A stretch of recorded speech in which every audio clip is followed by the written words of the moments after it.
Siyanamkela kwi-inkqubo yethu iVoice of the Bay. Igama lam ngu-Percy M. Lamani. Good afternoon and welcome to your favorite talk show, that is your VOB, with myself, Percy M. Lamani. Today we are going to talk to the provincial chairperson of NAFCOC, Mrs. Chwaita Zithuta. As you all know that last week, NAFCOC at a national level celebrated 6 decades of its existence. That is 60 years of its existence. They held their conference in Durban under the stewardship of Gilbert Mosona. Another guest that we'll be talking to is Mr. Mike Xhego, who is a political activist, a person who was in the Robben Island for a couple of years. He will be talking to us about a number of political issues. Stay tuned with our channel, that is Bumakapa TV on channel 260. But for now, let's cross to Mrs. Chwaita Zithuta, who is a provincial chairman of, or chairperson of NAFCOC. Mama Zithuta, siyakwamkela kwi-inkqubo yethu iVOB Voice of the Bay. Molo mama. Molo tata, molo, thank you for welcoming me.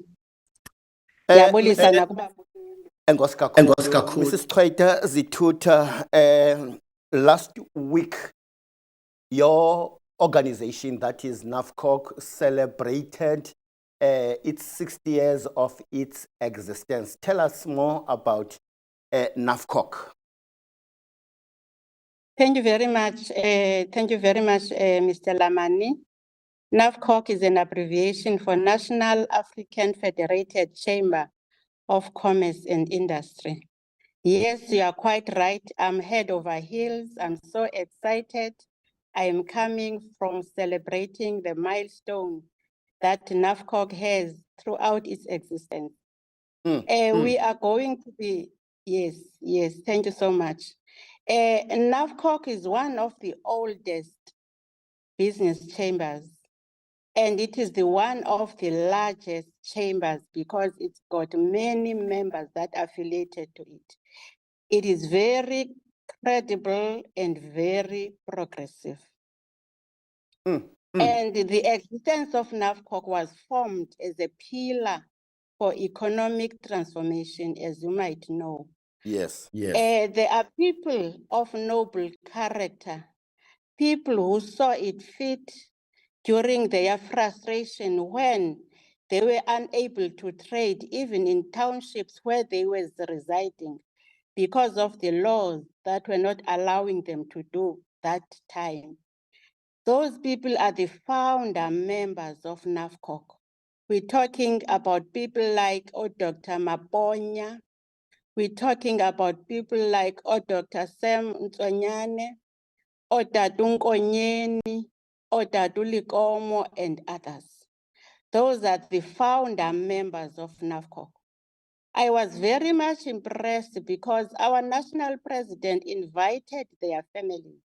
They were part of the celebrations that we had in Durban.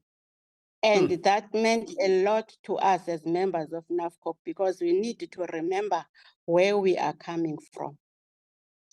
Briefly, the history of NAFCOC dates as far back as 1948. It was the time when the National Party was about to take charge. And during that time, the apartheid was at its peak. And the people were frustrated, decided to come together. And they established an association which was called African Traders Association. During its establishment, they were assisted by people like O.O.R. Tambo and Tatu Mandela. And the main agenda and the motive behind its establishment was to fight for economic emancipation. And that fight continued until 1955, where the members of that association championed and started the Freedom Charter. And in 1964, it was when NAFCOC was finally launched as a credible business chamber. There are many achievements that we had since 1964 up until now. One of them is the establishment or the formation of the African Bank. So we take pride because African Bank was formed by NAFCOC stalwarts. That bank was launched in KZN as well in 1975, and it is in operation up until now. Wow. And yes, so one of the achievements as well is the establishment of the Ministry for Small Business Development, because there was no ministry at all that was looking at the challenges that are faced by SMMEs that time. So we lobbied and we engaged government, and government agreed. The Minister of Small Business Development, Umama Stella Ndabeni, was also with us at the celebration. So those are the achievements that we had. We participated in CODESA. Some of our members, like Utatu Mnsonyane, they were interacting with the ANC in exile. And those interactions also culminated into the release of Utatu Mandela. So that is what we have been doing as NAFCOC, which we are still doing even right now, making sure that we assist our members, SMMEs, to be able to access finance, to be able to access market and trades as they are busy engaging in their different businesses. Wow. Thank you. It sounds good, what you are saying about NAFCOC. But in that meeting or celebration, 60th celebrations, did you take some resolutions moving forward? What has been very critical and important during the celebration is the clarion call that has been made by the president, the call for unity and renewal. And if you look at that call that was made, it is a call that would make us to be able to reach our vision 2028 as NAFCOC. And our vision is to be the leading voice of business in South Africa, representing about plus minus 5 million SMMEs, so that they can be able to participate in economic emancipation. And we have objectives that we need to meet as NAFCOC to ensure that that vision is being realized. Like the first one is organizational structure. If you look at the structure of NAFCOC, it's sector-based. It consists of industry-specific sectors, and they are pitched at the national level so that they can strengthen its presence and also the influence. We talk of the importance of partnerships, economic empowerment, importance of capacity building, revitalizing economies, and member support services.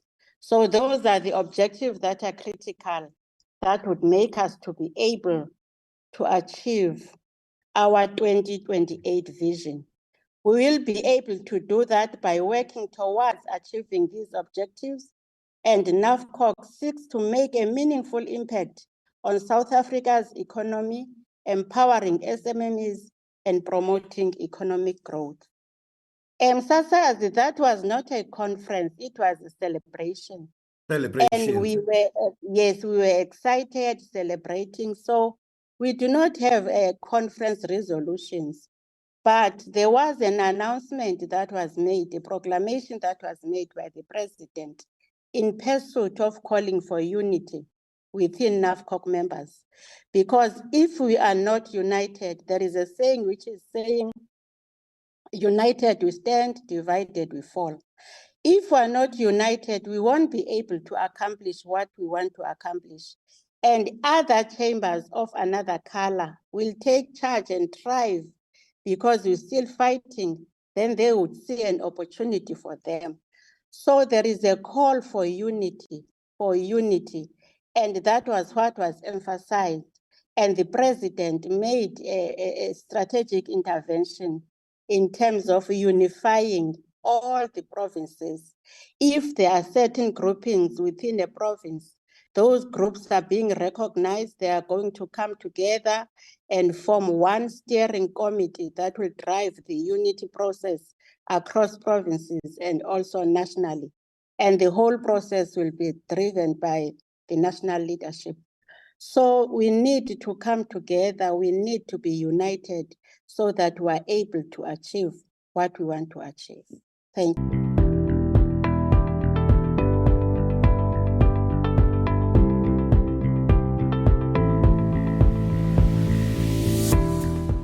Another thing that that gives so much interest on news is the issue of spaza shop. What is your take as NAFCOC on the issue of spaza shop now that government has decided to manage the whole process of registration regarding what has happened in the past around the spaza shops in South Africa? What is your take as NAFCOC on that? Sasa, this has been, it's a thorny issue, this one. It's a serious thorn on our flesh. We feel that if you look at what is happening at the border gates, they are not strict. People just come willy-nilly as they wish. And we are not being xenophobic. But if you look at what is happening in our townships, all the shops that belong to our fathers who are still no longer existing, we do not own them. They are owned by foreign people. So that is causing a lot of stress and frustration. That is why we are calling as NAFCOC for revitalizing and reviving township and rural economy. We appreciate what government is doing, but we don't think it's enough, and it is happening at a slow pace. Otherwise, we do see the efforts, and we are looking forward to its full implementation. The issue of crime that is escalating in this country, how does it affect your members? Oh, our members are seriously affected. As you know, there was a high level of extortion, especially for those members who are in the construction sector. Even at Gqeberha, where you are operating, it has been a real serious issue. But if we're happy because government intervened as well in that. So at least the pace now is a little bit reducing. So otherwise, the level of crime is very high. People, people are demanding if you have a tender for doing this, there are people that would come claiming that they demand a certain percent from what you are making, and it doesn't make sense. So the level of crime is very high. That we need to know, especially the issue of SMMEs, which are not your members. Because you will see here in South Africa, there are a lot of formations that are informal. I can only use that word. That does not form part of your organization and other chambers. Is it easy to work with such people who just come where there is work in terms of construction of roads or other things that government is trying to deliver as services in our communities? How do you manage to work with such SMMEs which are not formal? We are calling all of them to come and join NAFCOC and be part of an organized, credible Black business chamber. And NAFCOC is multi-sectoral, as I have already explained. So they will join the sectors which are aligned to what their businesses are doing. So there is no need. It makes things difficult even for government to be working with various forums and other chambers, which are breakaways from NAFCOC, most of them. So we are calling to all of them, come, we are renewing and reviving NAFCOC. Whatever negatives were there in the past, we'll make sure that together we work out very hard so that people are able to be attracted because they would see the benefits of being a NAFCOC member. So we are calling them to join and be part of what we're doing. Together we will win. The issue of funding, is it easy now for those who want to start their business, especially those who are your members, to get funding to boost their businesses? It's still a challenge, as I have said earlier on. Access to funding is still very, very challenging.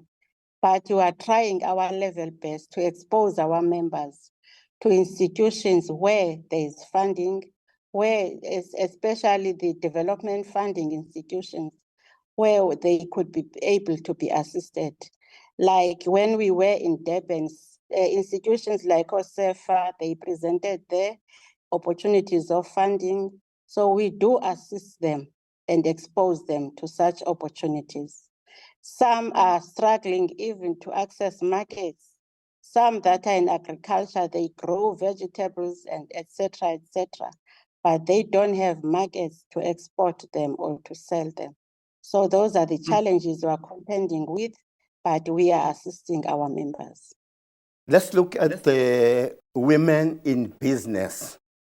Is there any progress for women who pursue this direction, especially business? Yes, Women yes. in business. Within NAFCOC, we have a NAFCOC Women Chamber. So that is a chamber that is ring-fenced and it is assisting and supporting women. We are partnering with also other organizations that are also having funding for women that are in business.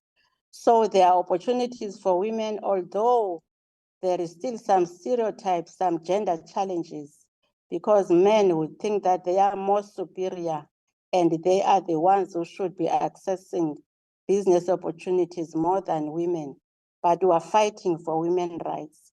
And also challenges that they face, challenges like accessing of the land and all that, but we are assisting them. So we do have programs that are targeting women that are in business. And even then we are calling all women to come so that we can participate in this and then we enjoy the benefits together. Oh, we ran out of time. Mrs. Twaita Zituta, who is the chairperson of NAFCOC in the Eastern Cape. I would like you to explain to our viewers about the transport sector in NAFCOC, especially the taxi industry.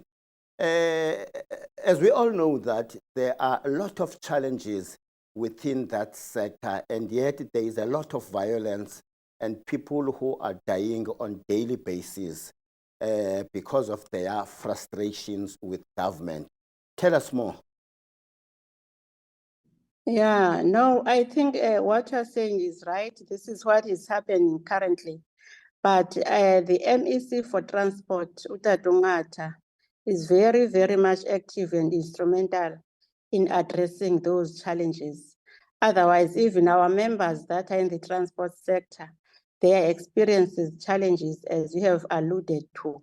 But there's a lot of work that is done. In some instances, you would find out that what they are crying for is correct. The Department of Transport, there is something that he hasn't done right.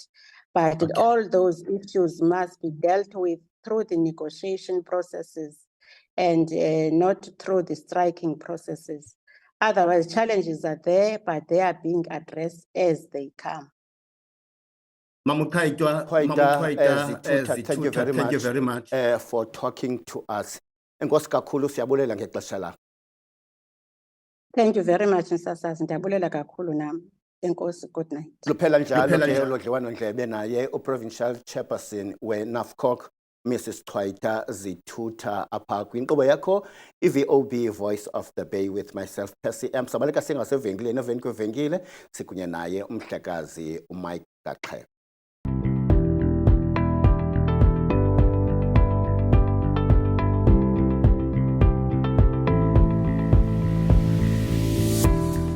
Sibuyele kakhona evenkileni sinamkela kwinkqubo yethu i-VOB kungecawa emveni kwemini. Kanti ke ngalo lithuba sikunye naye umhlekazi uMike Gaqheka simaziyo sonke ungomnye wabantu abachitha iminyaka more than 5 years. More than 5 years kwintolongo yase-Robben Island. Kwakukudala kakhulu ke ngoko way back 1970s. Nalapho waye balasele kakhulu kwimigushuzo yabafundi kulapho ke incance khona ipolitika kwinkokheli ezabanjwa phantsi kwe-Rivonia trial fumene ithuba lokuhlala nazo eRobben Island kanti ke ubuyile ke kwakho waqhubekeka negalelo lakhe lokulwela inkululeko yelizwe loMzantsi Afrika phantsi kombutho we-African National Congress ahambile amaxesha walushiya umbutho we-ANC wayetsho kumbutho we-Congress of the People wemka kwi-Congress of the People wayinxalenye yombutho we-ANC waphinda kwakho wayongena kumbutho i-Civic Movement abantu Integrity Movement kwakhona sekumbutho we-ANC kodwa ke simeme into kokuba azokuba kunye nathi as a political activist apha kumandla kaMandela uMr Mike Gaqheka. Mr Mike Gaqheka masikwamkele kwinkqubo yethu i-VOB Voice of the Bay. Molo mhlekazi. Thank you very much, Mr. Percy, and to all of your viewers as well. Thanks for inviting me on these topics. Tonight, this evening, Mr. Mike Gaqheka will be talking about two things. There is a call from the SACP that come 2026 local government elections and the national government elections, I think in 2029, SACP will contest the state power. Another issue that we're going to talk about is an issue of GNU, Government of National Unity. But firstly, let's focus on what the SACP is saying. They are going to contest the elections. It will be the first time the South African Communist Party contesting the SACP without the African National Congress. Recently, there is a video that is circulating on TikTok where the Eastern Cape ANC provincial chairperson is encouraging the SACP to contest the elections. Not the elections, by the way, the state power, but not to contest the African National Congress. What is your take on his statement, Mr. Oscar Mabuyane, who is leading as a chairperson in this province for the African National Congress? Well, Mr. Percy, I respect his view from the standpoint of himself as a leader of the Provincial Executive Committee of the ANC. He is entitled to his view. But then addressing a public is different completely from discussing a political topic. Because sometimes when you are addressing a people, you are carried with emotions. And then those emotions sometimes need to be tested, like now. No one in the ANC should be happy about the Communist Party's resolution to contest the elections, independent of the alliance. No one.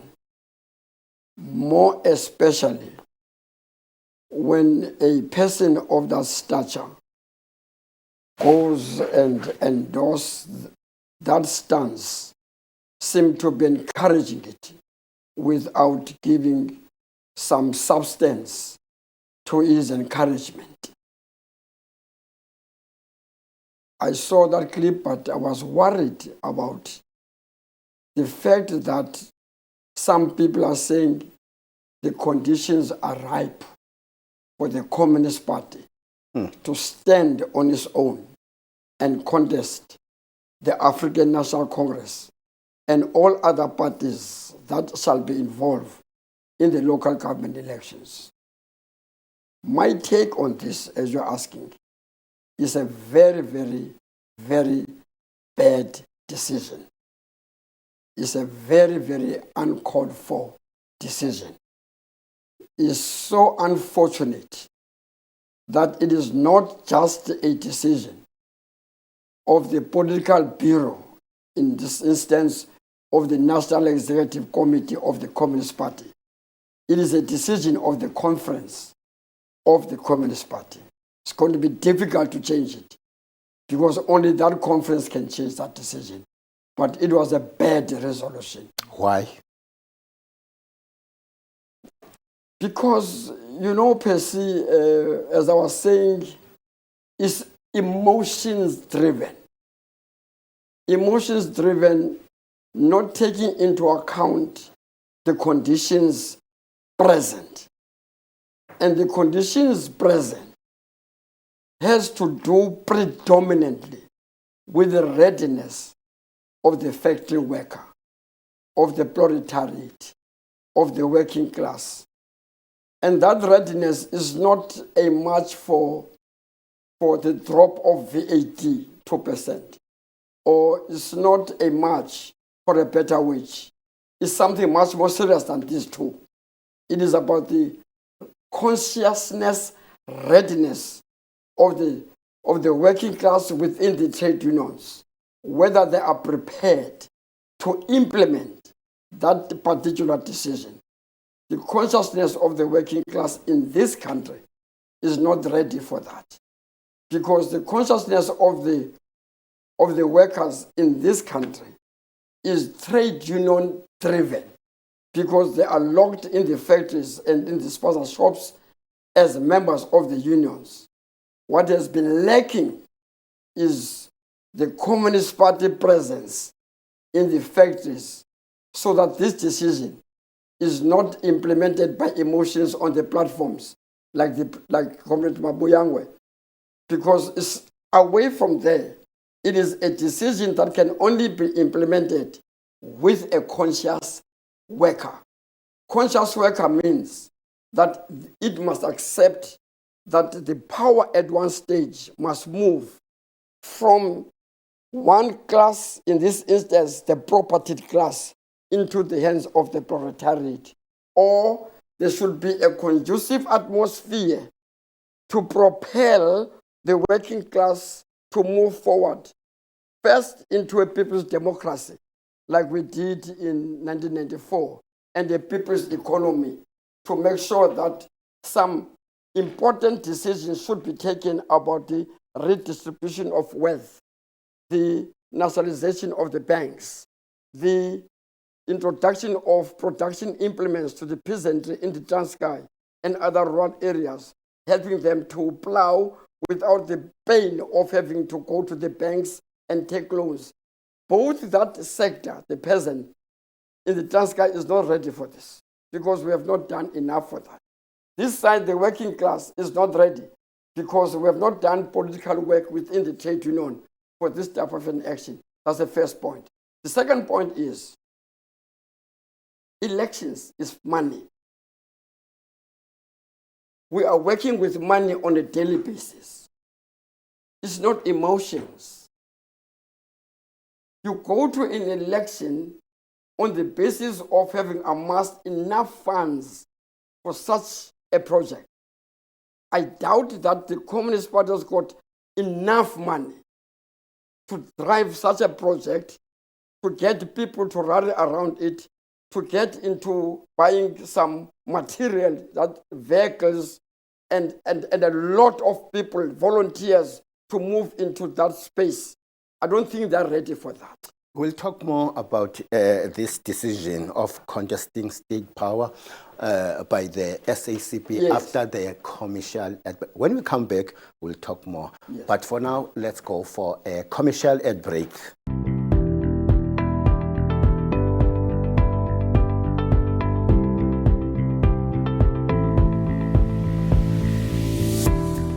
Ndikholelwa ekubeni lifikile ixesha lokokuba iCommunist Party icontest ii-elections, ingacontest i-ANC, icontest i-state power.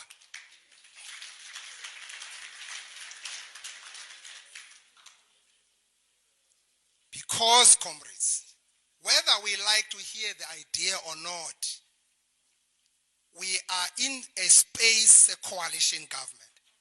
Sesihambe sintlitheka sikrobozeka yonke indawo nje yile nto yokuba ungazazi ba with whom can you align, a person that you share an ideological orientation and a perspective with. Yeke bathi na siyi-antagonize ba mabahambe kuba nibona nabo sebefuna uhamba phela babuye umve xa ndawuhamba kwaba yintoni ngapha. Sibuyele kakhona evenkleni sinamkela kwinkqubo yethu i-VOB semveni kwemini ngecawa ndiqinisekile uyonwabele i-VOB ku-channel 260 on DSTV. I am still with the guest, Mr. Mike Xhego. Mr. Xhego, masikwamkele kwakho. We are still talking about the statement which was made by the chairperson of the African National Congress in this province, Mr. Oscar Mabuyane, where he is warning the SACP that they must not contest the African National Congress, but they must contest the state power. It sounds so interesting. It's an empty warning. It's a warning without content. It's a warning without a meaning, a serious political meaning. Because how do you warn a political party in an election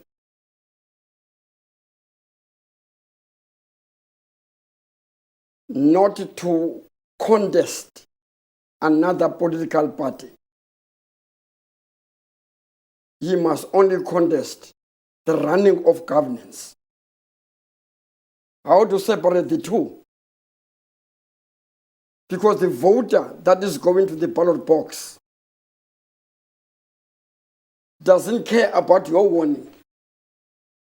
He cares about the political manifesto of the contestants, whether they will lead to his stomach or they will lead to him to go to jail because he's hungry. So you can't say to a political party, don't contest me because we belong to the same clan. Just contest Umqeqa. You don't do that. Because the battleground is going to be open. There must be no sentiments in this. Absolutely no sentiments in this. You can't come to my house, Mr. Percy, and ask me for a cup of coffee. When I give you a cup of coffee, I ask you, do you want milk? And you say, yes, I want milk. I put in the milk into the cup.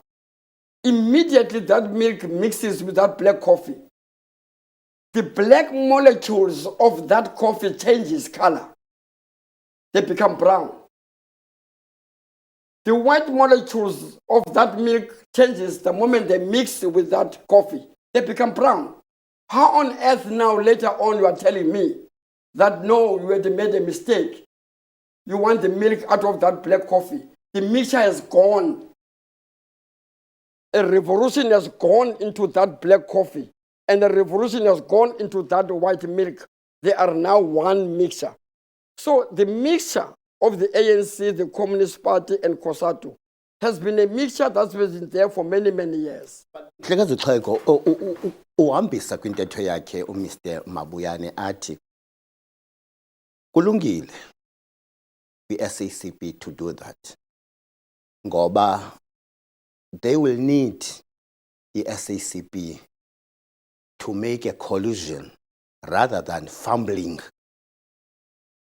approaching parties who doesn't understand the revolution. You can't put the cart before the horses in an election.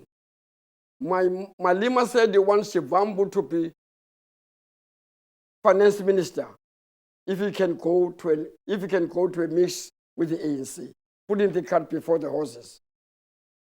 You can't determine whether the Communist Party is going to win or is not going to win. What guarantee do you have that the Communist Party is going to get a seat here or anywhere? Where are the structures that are going to make them to get this? What is this popularity? We have never tested it. It's going to be for the first time where the ruler or the court is going down to test whether the Communist Party is known or not known on the basis of their manifesto. What language, as a very important one piece, is the Communist Party going to use in these coming elections? Because they are in governance with the ANC. In any election, PC, there's a form, there's a content. And in that content, the governing party is the content. Every opposition will be the form. They'll be throwing stones into the failures of that content. And the failures of that content is not the ANC alone. The Communist Party, in terms of the mass thinking, it is put on the same spot with the ANC by the general public. Yes, sir. There is an outcry from the SACP about the African National Congress, the way they do things. One reason for them to take this decision, they are saying the African National Congress doesn't consult in terms of decision making. That's another main reason for them to contest the elections. So what? They are not consulted. So what? It's the decision among themselves at the level of their senior structures. But what I know, every after election, there's something called a prosperad or lekgotla. Policies of governance are manufactured in that lekgotla every after 5 years. Do you still believe in the alliance? Is it still relevant? In my view, please, honestly speaking, it is not relevant today, the alliance, completely. We should have looked at it quite some time, particularly in 1994 or just before 1994. What direction are we going to take after the first result of our freedom? Because as we were going along, there were so many bruises among ourselves. But we still needed at that time. But as of today, the time spent in the alliance has gone its full circle, in my view. I feel that the alliance is time for it not to reconfigure it, because people are playing with terminologies and terms. There's nothing like that. The thinking should be the alliance is not useful in the eyes of the people it's supposed to be serving. That's why, if you care to know, the demise of the ANC is not just put on the ANC alone by the masses. It's put on the alliance as a whole. We've got 2 minutes. Yes. What is your take on the statements which are made by Secretary General of the ANC about the current SACP under Mapaila? You see, the biggest mistake that is I see is that the Secretary General of a Communist Party at the level of J.B. Marx, Moses Kotane, at the level of Chris Hani, at the level of Joe Slovo. These are thinkers, strategists in many cases. They've helped the ANC in many years. They've influenced its direction very, very vehemently. They recruited quality communists like me and others into the lower structures. So there was always a recurring decimal of quality leaders that were growing up within the Communist Party, something which is not happening now. The challenge that is being faced by the current Secretary General of the Communist Party, he is not more of a strategic thinker, particularly in conditions like this one. He seems to be wearing the head of a trade union, agitating on the platforms. In every platform he's agitating. There's nothing that is strategic you get from him. I call him an agitator, not a strategic thinker, as the General Secretary of the Communist Party. Mbalula is right to have doubt on such a secretary who is not constructively talking, instead is destructively talking against the alliance. Thank you very much. Let's go again for the commercial ad break.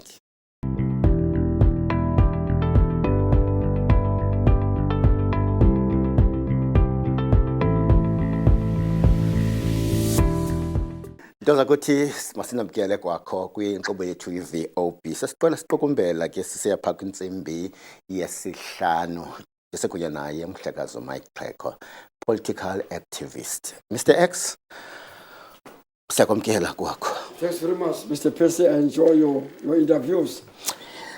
Let's talk about the GNU and the latest developments, especially the issue of budget. We have seen the GNU partner, that is the Democratic Alliance, is also a partner within the GNU. Seemingly, things are not so well in the government of national unity. One, the Democratic Alliance is not happy about the way ANC is leading in the GNU. They want equal power sharing. Your take. But what did you expect? What did you envisage? You yourself, you are calling it a government of national unity. It's got no other name. But these are people from different political backgrounds. These are people who never thought they'll be together governing the country in any way. All of them were taken by surprise when the masses gave them this responsibility that no one is going to get a clear majority. So everybody there will always check his muscles based on the weakness he's seeing every day, because they're meeting every day, they're meeting every minute, every night, whatever they're doing. So in any ring piece, if the punches of Christopher Dlamini, our darling here in PE, were weaker to Gumede, his opponent, definitely Gumede is going to go for the kill because they have tested his punches are not good the same way. Muhammad Ali saw that Foreman was losing power. He was weak, he's not as big as people were saying outside the ring. The moment they entered the ring in Africa, Ali outboxed him and outmaneuvered him within that ring, same ring. Now take that ring and put it in the GNU. They are boxing like Muhammad Ali versus George Foreman there. They have seized each other. Guess what? The weaknesses of the ANC they have discovered in that ring. Guess what? The weakness of the DA they have discovered in that ring. Guess what? The strength of Mackenzie they have discovered in that ring. Guess what? They have now managed to move from point A to point B, from a high concentration to a low. They've seen that the ANC is not as strong as we are saying in that GNU. You know why, Piers? Because in the ANC, you've got very weak leadership today in the NEC. You've got people there who are not like at the level of really Paulo Jordan level, at that level. At the level of Meg Maharaj, Kharibang Mutlantes, Undebele, at that level. I'm not saying they must be that level automatically, but I'm saying the strategic thinkers in the ANC at the NEC is not found. Because there's no way if the ANC was in that GNU, they found themselves wandering on a budget. There's just no way, Piers. Not the ANC that has made me and made others. There's no way the ANC we know can go into a GNU and become weak. Why was not weak under Mandela in the same GNU? Why? The same ANC, even before the GNU of 94, they went to an interim government. They went into an interim government with spies from the Ciskei, from Transkei, from whatever nonsense you had. But within that interim government, you had Meg Maharaj inside there, and Joe Slovo, and Chris Hani, and Steve Tshwete, and Paulo Jordan. In that interim government, guess what? We forced the date for the 27th of April because we were strong, Piers. The ANC was strong in that thing. I was there, Piers. I was looking. I was part of the region and of the province. I was there. I was looking. When we forced for that date, it was not 2 minutes. The National Party didn't want the date, but we forced it. Now we are in majority. We can't hold a weak GNU. And the only reason is that here, the NEC is not there. There are no strategies to move the ball forward in order for us to hold this GNU up until the next elections. How on earth, as you're looking, you got a problem with the passing of the budget? Where were the screws loose? Who loosened them? Why did we go to the stage where we couldn't be ready for the budget? Because you know, we must go from this stage to this stage to this stage up until the committee level of governance, of parliament. If you miss any stage in that process, the opportunists within the GNU, they will find you napping if there's a contradiction. There is a contradiction now. The weakness in the chain is in the NEC of the ANC base. That's why we're in this mess. Before we wrap it up, Yes. Mr. Mike Xhego, what is your message to the ANC moving forward? Simple piece. You can't have a government of national unity at this stage not holding. It's either you take 2 steps backwards and rethink afresh. You can't take 2 steps backwards and put all your eggs on one party representatives or small parties. There are bigger parties that are willing to work with you, in particular the DA, with all what is being said. But there are very important party of that GNU. Rhetoric and anger, put those things aside. Deal with the stability of the governance and the country. All we need is not the wrangling that is taking place now. We need services of our people. Money must go to local government for housing. We need transport to be given to people to transport other people. We need all sorts of things that are accustomed with governance. Your wranglings must be secondary to this. My point, second one, please. The ANC must be able to take 10 steps backwards and establish itself as the majority party of the GNU. They can't be defeated by the DA, not at all. These are 2 political gurus coming from different backgrounds. the ANC, by virtue of having people with politics, they should be able to use their politics to outmaneuver the DA to the stability of the GNU. Lastly, Mr. Mike Klego, next week on the 15th and the 16th of this month, the president, together with his cabinet ministers, they will be visiting our municipality, that is Nelson Mandela Bay. What is your take?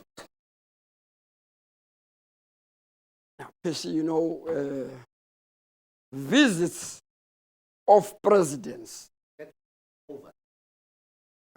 visit of presidents, ministers, mayors, premiers, has got absolutely no value when it comes to bread and butter issues, because they only happen once in 70 years.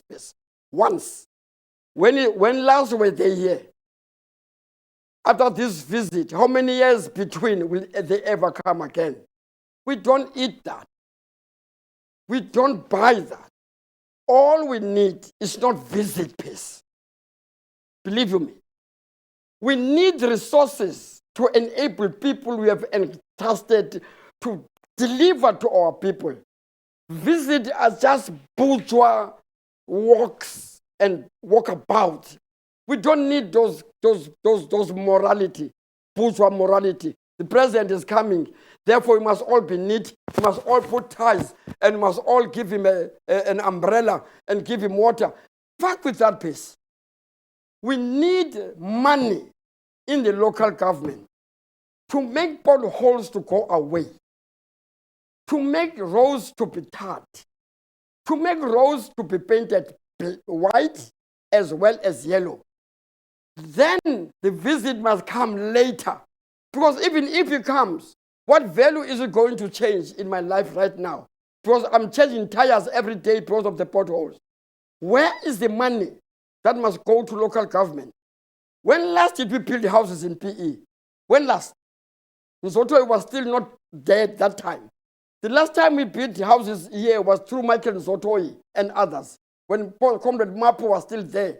Since Mapo and Nzotoi died, no one is building houses. Where is our money? The president must come with a bag of money to live in this metro, to source our own challenges in the metro. His visit to me is as meaningless as anything with that. In fact, it's very abstract. Thank you very much for honoring our interview on VOB, Voice of the Bay. Thank you very much, Fish. Sorry to be angry, Fish. But sorry thanks very much. Iphela njalo ke nenkqubo yethu iVOB apha ku channel 260 on DSTV. My name is Percy M. Lamani. Till we meet again next week, same time, 4 up until 5. Nkosi kakhulu, masibonane ngomso kwiNkqubela FM 97.0 between 6 and 9 in the evening. Adios, amigos. God bless.